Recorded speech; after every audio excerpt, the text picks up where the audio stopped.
A little over a year ago, former Australian Prime Minister John Howard warned of a new form of minority fundamentalism. He referred to the use of anti-discrimination law in Tasmania to silence the Catholic Church for simply stating its position on marriage, and the Victorian government's move to ban the singing of Silent Night in schools. Remember, this was before Donald Trump had even secured the Republican nomination, and on that, Howard noted, "One of the reasons Donald Trump was succeeding in the Republican primaries was that people felt he was speaking directly to them and shunning any political correctness." He went on to say, "I think the problem is that too few people are prepared to call it for what it is," he said. "I think people are cowed because they think, I can't say that because I might lose votes or I might offend somebody." And so a little more than a year later, and those words ring even more true. And minority fundamentalism, as Howard called it, is manifesting in some rather pernicious ways. Take this story from Miranda Devine just a few days ago. Reverse racism is now acceptable in Australia. Now, as I've said many times before, I don't like the term reverse racism. Racism is racism. Doesn't matter who is on the receiving or the giving end. If you don't think that multiculturalism and the politics of identity have become instruments of division in Australia, then you need to hear Tara Coverdale's story. Like most mothers with young children, Coverdale enjoys opportunities to socialise with other mothers of children the same age while on maternity leave, especially in her neighbourhood in inner city Sydney.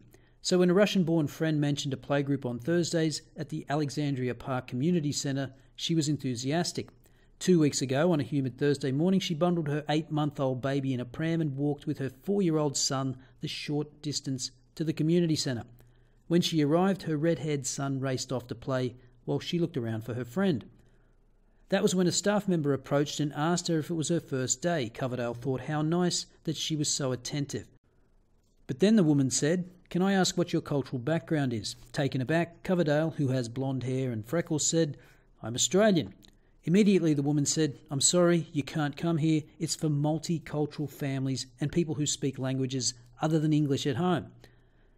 Now, she refused to leave because her kids were already playing, and then the centre manager, Joe Fletcher, showed up and asked, "Can I just ask what your cultural background is?" When Coverdale said she was fourth-generation Australian, Fletcher said, "I'm sorry, you can't come here. It's a multicultural playgroup."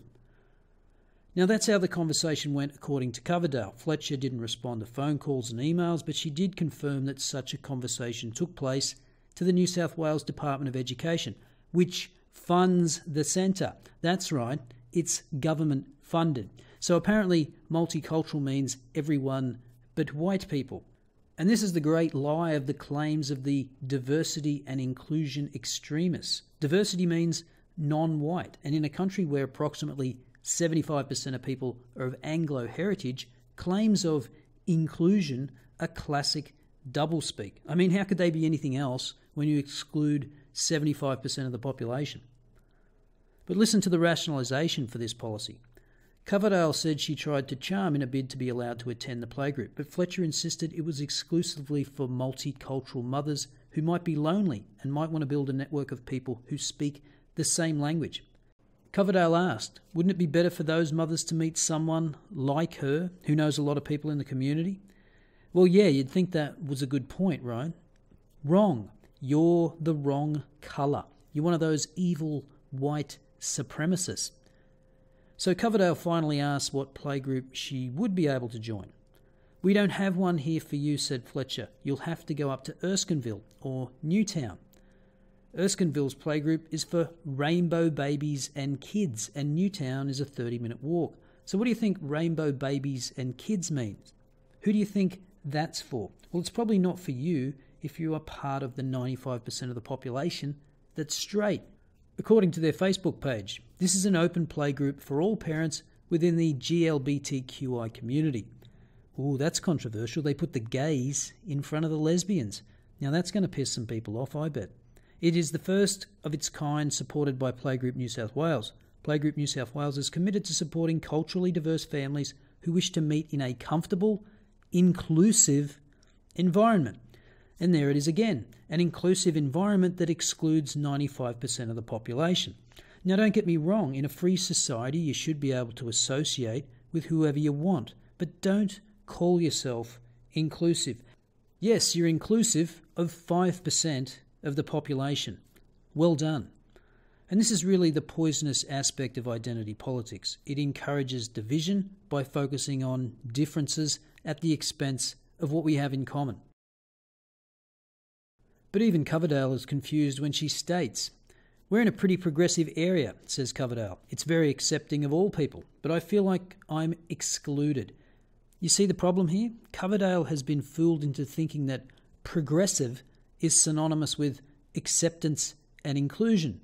But as she's learned, it means the exact opposite. It's exclusionary. She then asks, how does that help Australia help people to integrate, speak English, and build a life? Well, the short answer is it doesn't, and it's not meant to, because we have now surrendered our values and integration is a dirty word. And our politicians, except for a small handful, have vacated the playing field on these issues. As I mentioned in a previous video, Malcolm Turnbull's most recent statement on multiculturalism talked about common values, but you need to be out there beating the drum on this every single day, not just making one-off remarks. Now, the Education Minister got on the case and instructed Fletcher to allow all families to attend the playgroup. Here's what he had to say. "I was disappointed to hear that a mum and her young child felt they were not welcome. This is not acceptable. Everyone, regardless of their background, should feel included in these wonderful community activities." The Education Department has also counselled the program facilitator, Fletcher, regarding the requirement of the program to be inclusive. Now, if you need counselling on what inclusive means, I don't think you should be running a community centre. I would recommend some unconscious bias training, but from what we know of that, it'll only make it worse. I think Miranda Devine sums it up neatly. A good result, but Fletcher is a creature of her milieu. It is politically incorrect to say so, but anti-white racism is now acceptable in Australia in the name of diversity and celebrating difference. Bigotry is condoned as a corrective to so-called white privilege, but reinforcing separate cultural identities inevitably leads to the balkanisation of Australia and the disowning of our national identity. Well said. Now, if you'd like to hear more about what Miranda Devine has to say on this topic, then tune in to Mark Latham's new media venture, Mark Latham's Outsiders, which will be streaming live on Facebook tonight between 8 and 9 p.m. New South Wales time. But if you miss it, don't worry, it'll be posted to Mark Latham's Outsiders Facebook page, which already has 14,000 likes.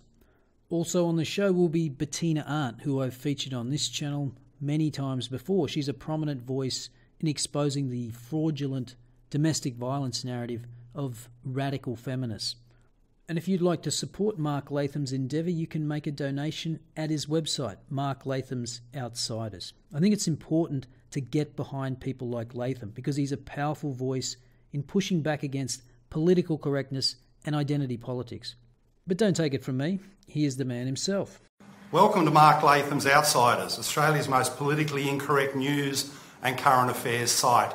We've heard so many changes about Australia: safe schools, safe spaces, 18C, cultural Marxism through all our institutions, the universities, the ABC, the Human Rights Commission, the whole lot. Well, we need to push back against this rubbish to restore Australian values. So many people say to me, we're losing our country, Mark. These changes haven't been discussed. They're not democratically decided. We want someone to stand up for us. Well, that's what we aim to do here at Mark Latham's Outsiders. No namby-pamby PC. We give the straight talk, well-researched information, no fake news, none of the rubbish you see in the mainstream media who are too scared to stand up for our country. You get the fair dinkum stuff here. Welcome to the website and support us all the way. So check the description below for links to both Latham's Facebook page and his website, Mark Latham's Outsiders. I think it was an absolute travesty that he was booted from Sky News. His show with Rowan Dean and Ross Cameron was already the second most watched show on Sky after just 5 weeks on air. So I wish him success with this venture. And don't forget to like this video, subscribe if you haven't already, or consider supporting the channel via Patreon. See you next time.